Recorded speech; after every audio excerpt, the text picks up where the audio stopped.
আসসালামু আলাইকুম রহমতুল্লাহ। সম্মানিত প্রিয় দর্শক, আশা করি আপনারা সবাই অনেক ভালো আছেন। তো আজকের ভিডিও অত্যন্ত গুরুত্বপূর্ণ।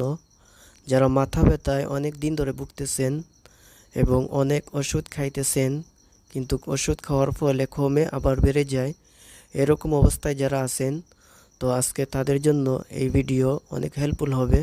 আজকে আপনাদেরকে একটি দোয়ার আমল শিখাবো, যে আমলটি একটি পরীক্ষিত আমল।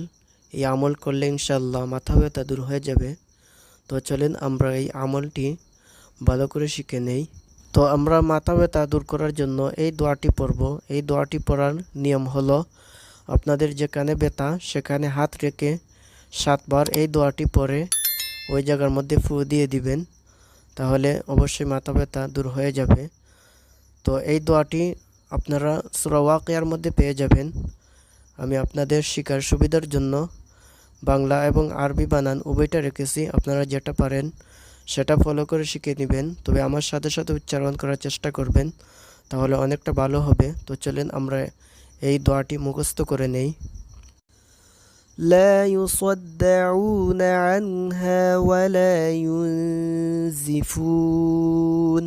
لا يصدعون عنها ولا ينزفون. لا يصدعون عنها ولا ينزفون. لا يصدعون عنها ولا ينزفون.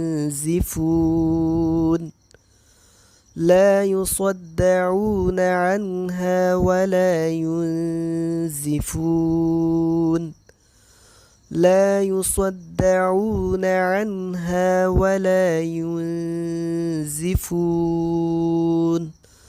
لا يصدعون عنها ولا ينزفون.